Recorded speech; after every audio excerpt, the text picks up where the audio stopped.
Hello दोस्तों, GK उत्कर्ष IQ में आप लोगों का स्वागत है। तो आज मैं बिहार दरोगा का स्पेशल टेस्ट जो कि टेस्ट नंबर 22 है और बता दें 1 से लेके 21 तक टेस्ट अपलोड हो चुका है। आप लोग नहीं देखे हैं तो ज़रूर देखिएगा। और यह जो है ज्ञान बिंदु जीएस एकेडमी द्वारा प्रोवाइड किया गया है। दोस्तों इसमें जो भी क्वेश्चन होगा सिलेक्टेड क्वेश्चन होगा और यह जो है स्पेशल है बिहार दरोगा के लिए। तो आप लोग इस वीडियो को पूरा देखिएगा। तो आइए शुरू करते हैं। तो दोस्तों पहला क्वेश्चन शुरू करते हैं और पहला क्वेश्चन है निम्नलिखित में से कौन हड़प्पाई स्थल कालीबांगा के उत्खनन से संबंधित नहीं है। तो इसका सही आंसर हो जाएगा ऑप्शन बी। यह जो है जेपी जोशी जो कि यह जो है दोस्तों कालीबांगा के उत्खनन से संबंधित नहीं है। और दोस्तों जो दोस्तों हड़प्पाई स्थल कालीबांगा से उत्खनन से संबंधित है उसको देखते हैं। जैसे अमलानंद घोष यह जो है कालीबांगा के उत्खनन से संबंधित है और बीके थापर और बीबी लाल ये सभी दोस्तों कालीबांगा के उत्खनन से संबंधित है। और यहाँ पर जो नहीं है इसका आंसर बी हो जाएगा जेपी जोशी। आते हैं अगले क्वेश्चन में। दोस्तों मेरे वीडियो अच्छा लग रहा है तो मेरे चैनल को सब्सक्राइब जरूर कीजिए और मेरे वीडियो को एक बार लाइक भी जरूर कीजिए। तो आते हैं अगले क्वेश्चन पे। तो अगला क्वेश्चन होगा वैदिक सभ्यता के संदर्भ में निम्नलिखित में से कौन सा विकल्प सही नहीं है, मतलब गलत है। ये जो है सी हो जाएगा जो कि गलत हो जाएगा। और सही को देख लेते हैं दोस्तों। तो पहला ऑप्शन एक में है स्पर्श जो कि जनता की गतिविधि को देखने वाला गुप्तचर को स्पर्श कहते हैं। और बी में है पूरक जो कि दुर्गपति जो होते थे उसी को हम पूरक के नाम से जानते थे, जो कि यह वैदिक सभ्यता के संदर्भ में क्वेश्चन है। डी में है उग्र दोस्तों यह जो है अपराधियों को पकड़ने वाला कार्य करता था उसी को हम उग्र कहते थे। तो दोस्तों यहाँ पर सही नहीं है तो इसका आंसर सी हो जाएगा जो कि गलत है। वाजपति जो कि गलत है दोस्तों। वाजपति जो है ना यह जो है गोचर भूमि का अधिकारी होता है इसलिए गलत है। यह न्यायाधिकारी नहीं होगा, वाजपति गोचर भूमि का अधिकारी होता है इस प्रकार, इसलिए इसका आंसर सी हो जाएगा, गलत हो जाएगा। अगला क्वेश्चन होगा दोस्तों धनानंद को अग्रमीज कहा गया है। तो इसका सही आंसर हो जाएगा ऑप्शन एक हो जाएगा, यह ग्रीक द्वारा कहा गया है। धनानंद को अग्रमीज कहा गया है तो ग्रीक द्वारा कहा गया था। अगला क्वेश्चन है निम्नलिखित में से किस गुप्तकालीन विद्वान द्वारा वर्गमूल घरमूल निकालने की विधि तथा दोस्तों यह ज्या सिद्धांत दिया गया। इसका सही आंसर ऑप्शन डी हो जाएगा दोस्तों आर्यभट्ट द्वारा। दोस्तों यह जो है गुप्तकालीन विद्वान है आर्यभट्ट, इन्हीं के द्वारा जो कि वर्गमूल घनमूल यह सब निकालने की विधि यही आर्यभट्ट ने खोज की थी। इसका आंसर डी हो जाएगा। दोस्तों मेरे वीडियो अच्छा लग रहा है तो लाइक ज़रूर कीजिएगा। आप लोग भूल जाते हैं लाइक नहीं करते हैं, इसलिए आप लोग मेरे वीडियो को लाइक कर दीजिए। अगला क्वेश्चन है कुंडल संगम के युद्ध किनके बीच हुआ था। तो इसका सही आंसर हो जाएगा ऑप्शन बी। यह जो है चालुक्य एवं चोल के बीच दोस्तों कुंडल संगम युद्ध चालुक्य और चोल के बीच हुआ था। अगला क्वेश्चन है फिरोज शाह तुगलक का अंतिम सैन्य अभियान कहाँ हुआ। फिरोज शाह तुगलक का अंतिम सैन्य अभियान कहाँ हुआ। तो इसका सही आंसर हो जाएगा ऑप्शन सी। यह जो है थाटा के निकट पंजाब में हुआ था। यह जो है फिरोज शाह तुगलक का अंतिम सैन्य अभियान था, याद रखिएगा, बहुत अच्छा क्वेश्चन है दोस्तों। जो ठट्टा जो है दोस्तों यह पंजाब में अवस्थित है। आते हैं अगले क्वेश्चन पे। दोस्तों अगला क्वेश्चन है विजयनगर साम्राज्य की शासक के समय तुंगभद्रा दोआब में जो कि वर्चस्व के लिए युद्ध छिड़ा गया। तो इसका सही आंसर हो जाएगा जो कि ऑप्शन डी हो जाएगा देवराय प्रथम, जो कि दोस्तों देवराय प्रथम जो है ना किस शासक के समय। तो देवराय प्रथम के समय जो दोस्तों तुंगभद्रा दोआब में वर्चस्व के लिए युद्ध छिड़ गया था, इन्हीं के समय देवराय प्रथम के समय, याद रखिएगा। अगला क्वेश्चन होगा दोस्तों निम्नलिखित में से किस शासक द्वारा भूमि के माप के लिए गज सिकंदरी का प्रयोग करवाया गया। तो इसका सही आंसर हो जाएगा ऑप्शन बी। यह शेर शाह सूरी द्वारा करवाया गया था। आते हैं अगले क्वेश्चन में दोस्तों। तो अगला क्वेश्चन होगा निम्नलिखित में से कौन सा विकल्प सही नहीं है। तो यहाँ पर पुस्तक का यहाँ पर लेखक है तो कौन सा विकल्प सही नहीं है। तो इसका आंसर एक हो जाएगा जो कि पहला विकल्प सही नहीं है। तो सही को देखते हैं, सोजे वतन, जो कि यह प्रेमचंद्र द्वारा यह पुस्तक लिखा गया था। और नेशन, जो कि गोपाल कृष्ण गोखले द्वारा। और सवित्री, जो कि अरविंद घोष द्वारा यह लिखा गया था। आते हैं अगले क्वेश्चन पर दोस्तों। तो अगला क्वेश्चन होगा, भारत और चीन के बीच मैकमोहन रेखा का निर्धारण किस वायसराय के समय हुआ? तो इसका सही आंसर हो जाएगा ऑप्शन सी, यह लॉर्ड हार्डिंग द्वितीय के समय हुआ था। भारत और चीन के बीच मैकमोहन रेखा का निर्धारण हुआ था, लॉर्ड हार्डिंग द्वितीय के समय हुआ था। अगला क्वेश्चन है दोस्तों, निम्नलिखित में से किस पुर्तगाली गवर्नर ने कोचीन की जगह गोवा को राजधानी बनाया? वो जो है किस पुर्तगाली गवर्नर ने? तो इसका सही आंसर हो जाएगा ऑप्शन डी, यह जो है दोस्तों नीनो डी कुल्ला। नीनो डी कुल्ला ने पुर्तगाली गवर्नर यह है जो कोचीन की जगह जो है तो गोवा को राजधानी बनाया था, नीनो डी कुल्ला। अगला क्वेश्चन है, 1857 की क्रांति में जयदयाल और हरदयाल ने किस स्थान से नेतृत्व किया? तो इसका सही आंसर हो जाएगा ऑप्शन जो कि बी हो जाएगा, राजस्थान से नेतृत्व किया था जयदयाल और हरदयाल ने, यह 1857 के क्रांति में, ये भी याद रखिएगा। आते हैं दोस्तों अगले क्वेश्चन पे। तो अगला क्वेश्चन दोस्तों बता दें कि आप लोग इस वीडियो को पूरा देखिएगा, इसलिए ताकि रिवीजन करना बहुत ज़रूरी होता है सेट, ताकि एग्जाम में कोई भी क्वेश्चन जो होता है वह डाउट क्लियर हो जाता है। इसलिए आप लोग इस वीडियो को पूरा देखिएगा, डाउट क्लियर हो जाएगा एग्जाम में बैठिएगा। तो निम्नलिखित में से किस आंदोलन में असहयोग एवं सविनय अवज्ञा आंदोलन के नेतृत्व मौजूद थे? वह कौन सा जो है किस आंदोलन में? तो इसका सही आंसर है ऑप्शन एक, यह कूका आंदोलन में दोस्तों, कूका आंदोलन में असहयोग एवं सविनय अवज्ञा आंदोलन के नेतृत्व मौजूद था। इसका आंसर एक हो जाएगा, कूका आंदोलन। अगला क्वेश्चन है, किस आंदोलन के दौरान रविन्द्रनाथ टैगोर ने अमार सुनार नामक गीत रचना किया था? वह कौन सा आंदोलन था? इसका आंसर बी हो जाएगा, स्वदेशी आंदोलन के समय। अगला क्वेश्चन है, इनमें से धर्म सभा के संस्थापक कौन थे? तो इसका सही आंसर हो जाएगा ऑप्शन सी, ये राधाकांत देव, जो कि यह धर्म सभा के संस्थापक है, राधाकांत देव। अगला क्वेश्चन है दोस्तों, लहौस्ते पर्वत जो है किस देश में अवस्थित है? इसका आंसर बी हो जाएगा, नेपाल में अवस्थित है। अगला है, पुडुचेरी का कौन सा जिला पूर्वी तट पर नहीं है? तो पूर्वी तट पर नहीं है, इसका आंसर डी हो जाएगा, माहे, जो कि यह पूर्वी तट पर नहीं है। यमन पूर्वी तट पर है, पुडुचेरी पूर्वी तट पर अवस्थित है, और कराईकल यह भी पूर्वी तट पर अवस्थित है, और माहे जो है पूर्वी तट पर नहीं है। इसका आंसर डी हो जाएगा। अगला है, मनिहाल द्वारा अवस्थित है, इसका सही आंसर हो जाएगा ऑप्शन सी, यह लघु हिमालय का जो भाग है मनिहाल द्वारा, लघु हिमालय का भाग है, वहीं पर अवस्थित है। अगला है, निम्नलिखित में से कौन सा विकल्प सही नहीं है, गलत है? यह परियोजना या संबंधित राज्य है।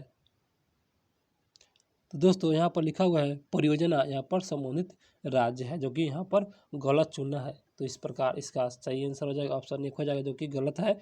गांधी सागर दोस्तों गलत है, जो दोस्तों यह जो है चंबल नदी पर अवस्थित है, जो कि राजस्थान में नहीं है। बाकी को देखते हैं दोस्तों, कोल डैम जो कि हिमाचल प्रदेश में है, यह सही है। और कामेंग जल विद्युत परियोजना जो कि अरुणाचल प्रदेश में है, ये भी सही है। और डी में है तिलैया, जो कि यह बराकर नदी पर अवस्थित है, यह जो है झारखंड में अवस्थित है। यहाँ पर दोस्तों ये इसका आंसर एक हो जाएगा, जो कि गांधी सागर जो कि चंबल नदी पर है, यह राजस्थान नहीं होगा, गलत हो जाएगा। इसका आंसर एक हो जाएगा। अगला क्वेश्चन है दोस्तों, किस राज्य में जेट स्ट्रीम के द्वारा होने वाली वर्षा को मावट कहा जाता है? दोस्तों मावट कहा जाता है, इसका आंसर सी, राजस्थान।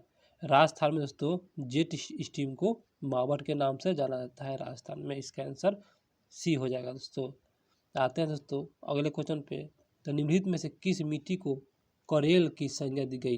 करेल, इसका आंसर सी हो जाएगा, काली मिट्टी, काली मृदा यानी काली मिट्टी को करेल की संज्ञा दिया गया है। और 22 नंबर क्वेश्चन पर आते हैं दोस्तों। तो 22 नंबर क्वेश्चन है, भारतीय हरित क्रांति का जन्मस्थली बताना है। तो हरित क्रांति का जन्मस्थली डी हो जाएगा, उत्तराखंड। अगला क्वेश्चन है दोस्तों, साइडर होलक, कैल और लॉरल चंपा उदाहरण है वनस्पति के, तो कौन सा वनस्पति का उदाहरण है? तो इसका आंसर सी हो जाएगा, और सदाबहार वनस्पति का उदाहरण है। और दोस्तों जो बता दें, कि कुछ क्वेश्चन दोस्तों गहराई से क्वेश्चन होगा, क्योंकि दोस्तों आजकल एग्जाम में कुछ क्वेश्चन गहराई से पूछने लगे हैं, इसलिए आप लोग इस वीडियो को पूरा देखिएगा, कुछ क्वेश्चन गहराई से आ रहे हैं। तो 24 नंबर क्वेश्चन है टिटिकेल। टिटिकेल किस फसल का प्रजाति है? तो इसका आंसर सी हो जाएगा, मक्का का प्रजाति है दोस्तों यह टिटिकेल। आते हैं दोस्तों 25 नंबर क्वेश्चन पे। तो 25 नंबर क्वेश्चन होगा, उद्योग की जननी संज्ञा दी जाती है, उद्योग की जननी। इसका आंसर दोस्तों सी हो जाएगा, क्योंकि कोयला ऊर्जा को उद्योग का जननी के नाम से संज्ञा दिया गया है, कोयला ऊर्जा को। 26 नंबर क्वेश्चन है दोस्तों, सीमा सड़क संगठन द्वारा संचालित परियोजना किसका संबंध महाराष्ट्र राज्य से है? तो महाराष्ट्र राज्य से बताना है, इसका आंसर बी हो जाएगा, प्रोजेक्ट हीरक, क्योंकि यह महाराष्ट्र राज्य से संबंधित है। यह जो है सड़क संगठन द्वारा संचालित जो कि यह परियोजना है। अगला है 27 नंबर, डिजिटल जेंडर एटलस का प्रारंभ किया गया था शिक्षा के लिए। तो दोस्तों इसका सही आंसर हो जाएगा ऑप्शन दोस्तों इसका आंसर डी हो जाएगा, किशोरियों के लिए डिजिटल जेंडर एटलस जो है प्रारंभ किया गया था। यह किसके लिए? तो यह किशोरियों के लिए किया गया था, यह शिक्षा से संबंधित है। अगला क्वेश्चन पर आते हैं। तो अगला क्वेश्चन होगा, नागरहोल राष्ट्रीय उद्यान अवस्थित है? तो इसका सही आंसर हो जाएगा ऑप्शन बी, यह कर्नाटक में अवस्थित है। अगला क्वेश्चन होगा, जो कि दोस्तों बडागा जनजाति निवास स्थान है, यहाँ पर बरागा नहीं होगा, बडागा होगा दोस्तों। तो इसका सही आंसर हो जाएगा ऑप्शन डी, यह तमिलनाडु में इसका निवास स्थान है, बडागा जनजाति। अगला क्वेश्चन होगा, छपेली लोक नृत्य किस राज्य से संबंधित है? इसका आंसर सी हो जाएगा, हिमाचल प्रदेश से संबंधित है छपेली लोक नृत्य। आते हैं दोस्तों अगले क्वेश्चन पे। तो अगला क्वेश्चन होगा, ड्रोन कप का संबंध किस खेल से है? इसका आंसर बी हो जाएगा, फुटबॉल से संबंधित है ड्रोन कप। अगला क्वेश्चन होगा, द सोशल कॉन्ट्रैक्ट्स नाम पुस्तक के लेखक बताना है। इसका सही आंसर हो जाएगा ऑप्शन डी, या रूसो द्वारा यह पुस्तक लिखे हैं। द सोशल कॉन्ट्रैक्ट्स नामक पुस्तक के लेखक रूसो जो है ना दोस्तों, रूस के रहने वाला था, जो कि सोशल कॉन्ट्रैक्ट्स नामक पुस्तक इन्हीं के द्वारा लिखा गया था। अगला क्वेश्चन होगा, मुद्रा आपूर्ति माप M3 किसे शामिल नहीं की जाती है M3 में? तो इसका सही आंसर हो जाएगा ऑप्शन बी, जिसमें डाक खानों की मांग जमा जो है ना M3 में शामिल नहीं किया जाता है। और M3 में शामिल किया जाता है उसको देखते हैं। तो पहला है जनता के पास नगद जमा, जो कि यह M3 में शामिल किया जाता है। और सी में है बैंकों की मांग की जमा, यह भी M3 में शामिल किया जाता है। और बैंकों की सावधि जमा दोस्तों ये भी M3 में शामिल किया जाता है। तो आते हैं अगले क्वेश्चन पे। तो दोस्तों अगला क्वेश्चन होगा 34 नंबर क्वेश्चन है। 34 नंबर क्वेश्चन है, न्यूनतम समर्थक मूल्य का निर्धारण है।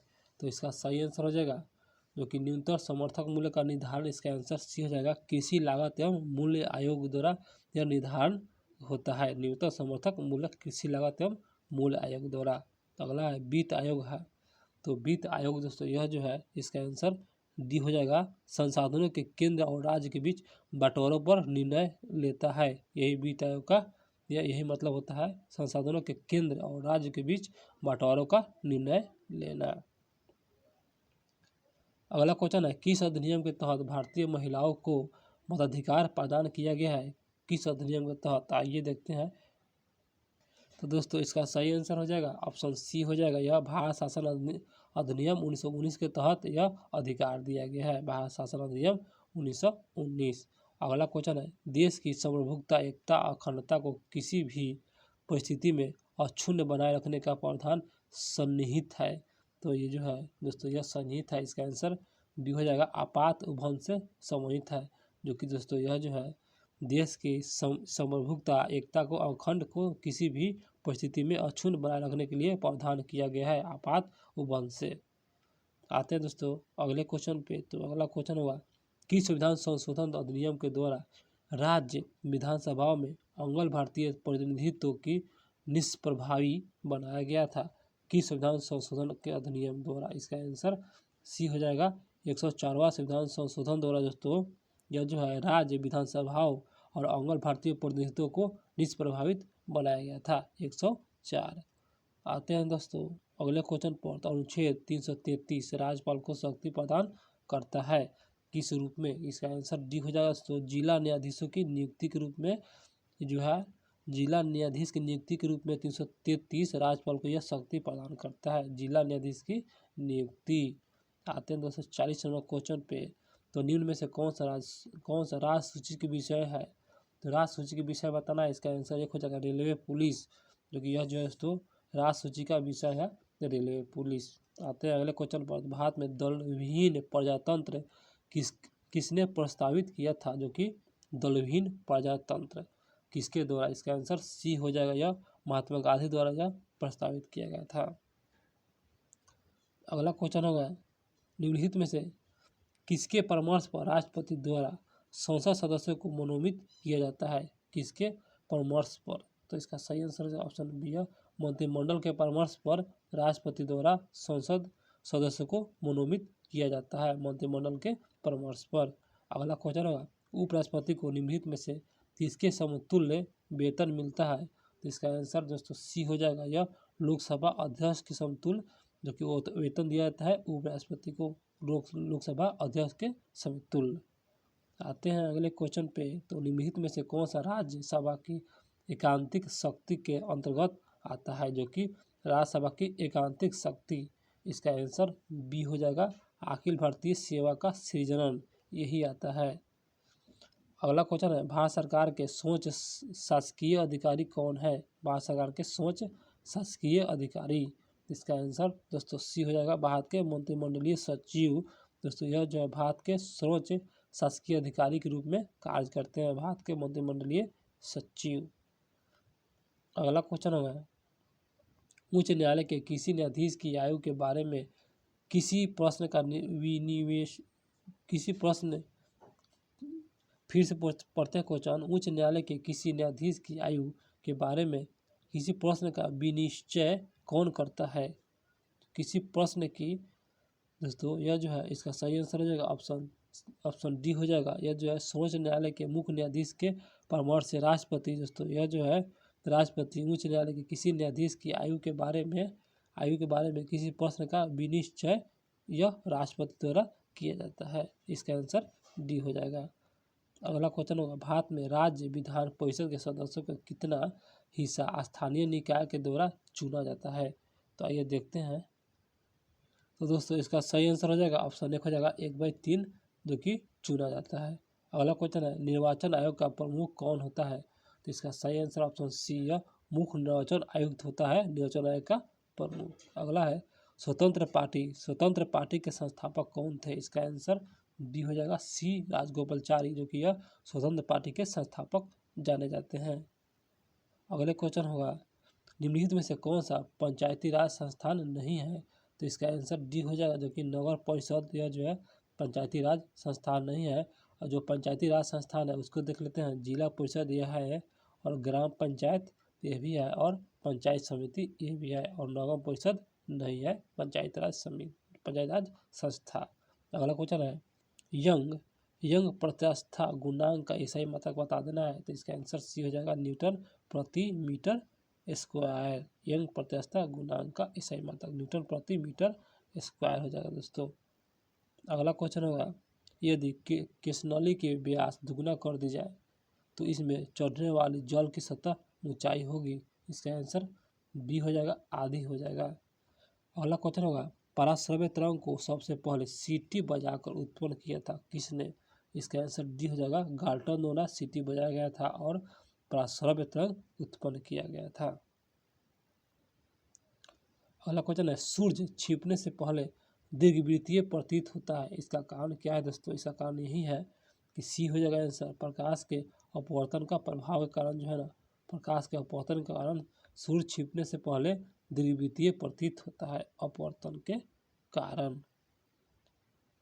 अगला क्वेश्चन है आप कार में जा रहे हैं, जो सही है, यदि आसमान से बिजली गिरने वाली हो तो सुरक्षित रहने के लिए क्या होगा दोस्तों? इसका आंसर एक हो जाएगा, कार की खिड़कियाँ बंद कर लेंगे दोस्तों। अगर बिजली गिरेगा तो कार की खिड़की क्या करेंगे? बंद कर देंगे। अगला क्वेश्चन है, एक समान चुंबकीय क्षेत्र में बल रेखाएं होनी चाहिए। एक समान चुंबकीय क्षेत्र में बल रेखाएं, तो इसका सही आंसर हो जाएगा ऑप्शन बी, एक दूसरे के समांतर होना चाहिए, तभी दोस्तों एक समान चुंबकीय क्षेत्र बल रेखाएं जो कि होनी चाहिए, क्योंकि एक समान समांतर रेखा रहने पर ही होगा। अगला क्वेश्चन, सेमी कंडक्टर में उसके प्रयोग में आधार पर उपयुक्त अशुद्धियों क्यों मिलाया जाता है। जो कि सेमी कंडक्टर में उसके प्रयोग के आधार पर उपयुक्त अशुद्धि क्यों मिलाई जाती है, तो इसका सही आंसर ऑप्शन डी, उसकी विद्युत चालकता बढ़ने के लिए दोस्तों अशुद्धियाँ यह मिलाई जाती है, उसकी विद्युत चालकता बढ़ाने के लिए।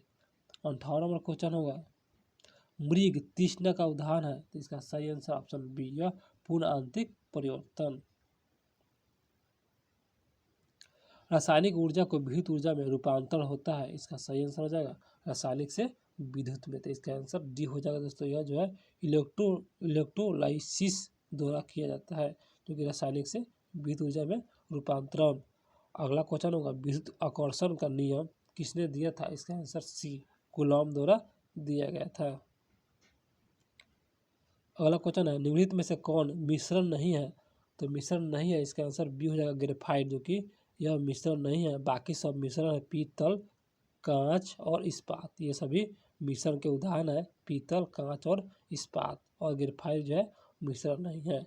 अगला है, इलेक्ट्रॉन तब तक युग्मित नहीं होती जब तक कि उसके लिए प्राप्त युक्त कक्षक समाप्त न हो जाए, यह सिद्धांत कहलाता है किस नियम पर आधारित है, इसका आंसर एक हो जाएगा हुक के नियम पर, हुंड के नियम, सॉरी दोस्तों, हुंड के नियम पर यह संबंधित है। आते हैं दोस्तों अगले क्वेश्चन पे, तो अगला क्वेश्चन कर लेते हैं, ये सॉरी दोस्तों, एक बीटा कण के उत्सर्जन से परमाणु द्रव्यमान में क्या परिवर्तन होता है, इसका आंसर सी हो जाएगा अपवर्तित रहता है। अगला क्वेश्चन होगा, निम्नलिखित में से किस यौगिक में हाइड्रोजन अबंध विद्यमान नहीं है, तो इसका आंसर बी हो जाएगा HCl, हाइड्रोक्लोरिक, जो कि जो है HCl में दोस्तों यह जो है हाइड्रोजन अबंध विद्यमान नहीं होता है HCl में।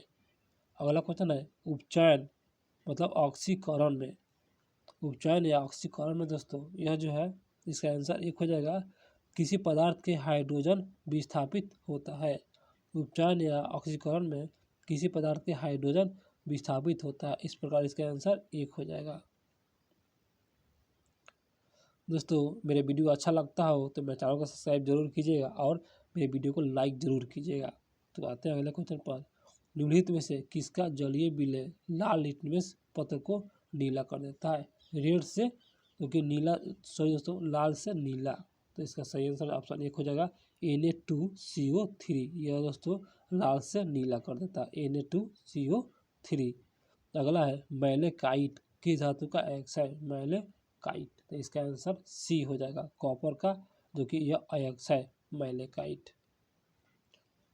आते हैं दोस्तों अगले क्वेश्चन पे, तो बालों के ब्लीचिंग में प्रयोग होता है यानी प्रयुक्त होता है, तो इसका सही आंसर ऑप्शन बी है हाइड्रोजन पराक्साइड का प्रयोग किया जाता है, हाइड्रोजन पराक्साइड प्रयोग किया जाता है, बालों के ब्लीचिंग में प्रयुक्त होता है। अगला क्वेश्चन होगा, इथिलीन के बहुलीकरण के फलस्वरूप जो प्लास्टिक प्राप्त होता है वह है, जो कि इथिलीन के बहुलीकरण से, तो इसका सही आंसर ऑप्शन डी, यह जो है पॉलीइथिलीन, जो कि यह प्राप्त होता है, इथिलीन के बहुलीकरण से प्लास्टिक जो प्राप्त होता है यह जो है पॉलीइथिलीन प्राप्त होता है। अगला क्वेश्चन है, निम्न में से किस एक, फिर से पढ़ते हैं, निम्न में से किस एक की कमी से दंत क्षरण होता है, तो दंत क्षरण बताना है, इसका आंसर सी हो जाएगा फ्लोरीन, फ्लोरीन के कारण दोस्तों, फ्लोरीन के कारण दंत क्षय देखने को मिलता है। आते हैं अगले क्वेश्चन पे, अगला क्वेश्चन होगा, ग्रेनम, ग्रेनम किस कोशिका का अंगक उपस्थित होता है, अंगक, इसका आंसर एक हो जाएगा हरित लवक, हरित लवक दोस्तों ग्रेनम जो है किस कोशिका के अंगक में, तो हरित लवक में ग्रेनम उपस्थित रहता है। अगला क्वेश्चन होगा, अस्थायी ऊतक का निर्माण किससे होता है, तो इसका आंसर सी हो जाएगा, जो कि विभाज्य ऊतकी ऊतक से होता है अस्थायी ऊतक का निर्माण। अगला क्वेश्चन है, गेहूं का लाल रस्ट किसके कारण दोस्तों, इसका आंसर डी हो जाएगा कवक के कारण होता है गेहूं में लाल रस्ट। अगला क्वेश्चन होगा बरगद का वैज्ञानिक नाम बताना है, तो इसका आंसर बी हो जाएगा फाइकस, जो कि फाइकस बेगालेसिस।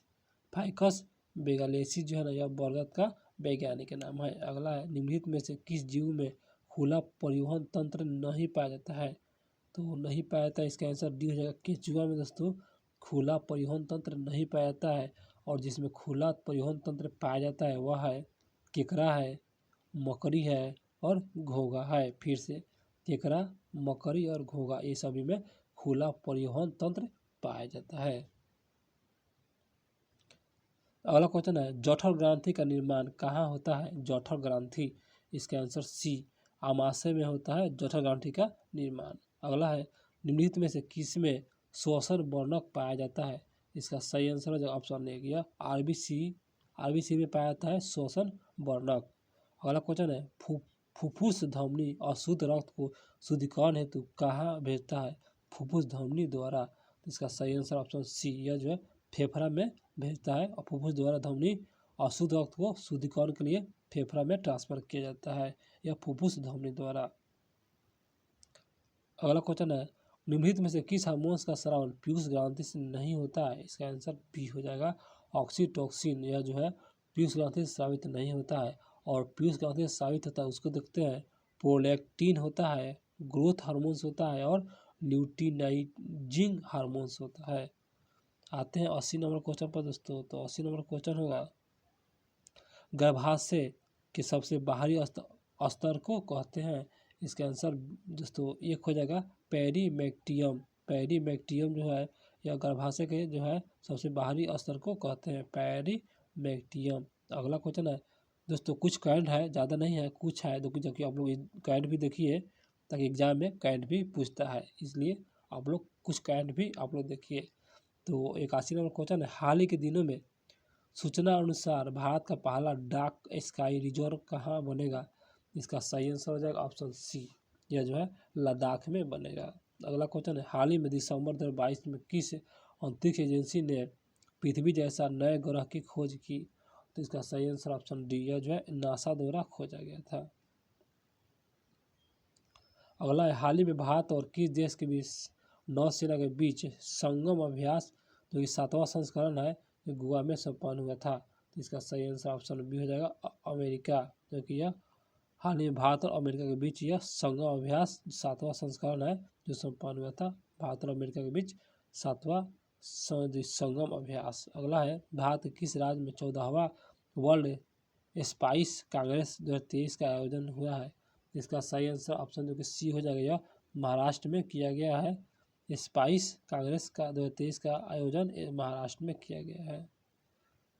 अगला क्वेश्चन होगा हाल ही में दीन बोलुवट किस देश की पहली महिला राष्ट्रपति बनी है, जो कि दीन बोलुवट ये कहाँ के है, इसका सही आंसर ऑप्शन डी हो जाएगा पेरू के जो राष्ट्रपति है महिला है पेरू के।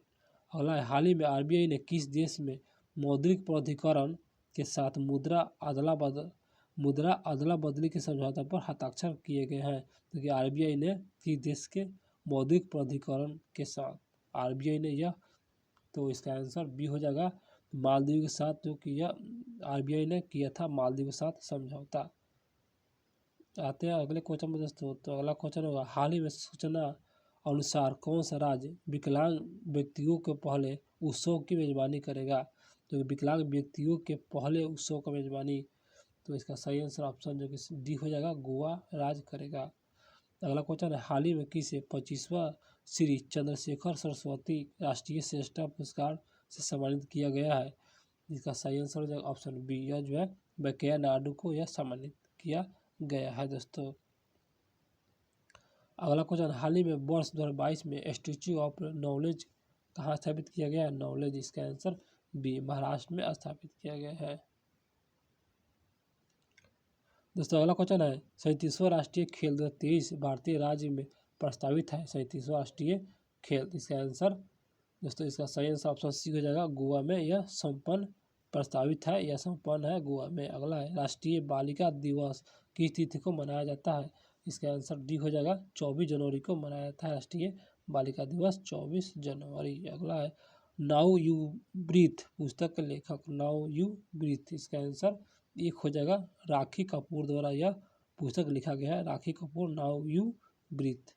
अगला क्वेश्चन होगा 93 नंबर क्वेश्चन है दोस्तों, निम्नलिखित में से कौन सा विकल्प सही नहीं है, गलत है। पहला यहाँ पर लिखा है जारीकर्ता, तो इसका सही आंसर ऑप्शन सी हो जाएगा, जो कि गलत है।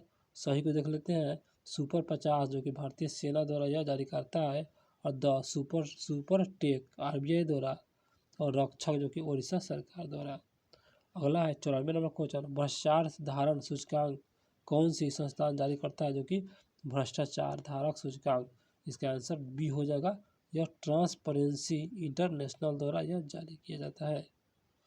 आते हैं दोस्तों 95 नंबर क्वेश्चन पे, तो 95 नंबर क्वेश्चन होगा, यह जो है निम्नलिखित में से किसे भौतिक का नोबेल पुरस्कार 2022 नहीं दिया गया है, भौतिक का नोबेल, इसका आंसर डी हो जाएगा, बेरी सर्पलेस को नहीं दिया गया है, बाकी को दिया गया है, जो कि एल आस्पेक्ट, और उसके बाद बी में है जॉन क्लोसर, और सी में है एंटोन जिलिंजर, ये सभी को भौतिक नोबेल पुरस्कार से सम्मानित किया गया है। और दोस्तों बता दें 96 नंबर दोस्तों, यह जो है रीजनिंग है, नहीं दोस्तों ये मैथ है, गुणनखंड बनाना है, आप लोग बना लीजिएगा, वीडियो लंबा हो जाएगा इसलिए कह रहे हैं। और 97 नंबर है, निम्न से कौन सा सत्य है, तो इसका जो सही आंसर है बता दे रहे हैं। इसका आंसर दोस्तों एक हो जाएगा, दो प्राकृतिक संख्याओं का एलसीएम उनके एसीएफ द्वारा विभाज्य है, पहला दोस्तों सत्य है। और 98 नंबर मैथ है, इसको बना लीजिएगा, स्क्रीनशॉट ले लीजिए, और 99 भी ले लीजिए, रीजनिंग है। और उसके बाद 100 नंबर क्वेश्चन है अंतिम, ये भी रीजनिंग है, इसको भी बना लीजिएगा, बहुत आसान है। और दोस्तों मेरा वीडियो हुआ समाप्त, तो मेरा वीडियो अच्छा लगा हो तो उसमें चैनल को सब्सक्राइब जरूर कीजिएगा, और लाइक भी जरूर कीजिएगा, और कमेंट बॉक्स में ज़रूर बताइएगा कि वीडियो कैसा लगा। तो दोस्तों अगले वीडियो मिलते हैं अगला सेट लेकर।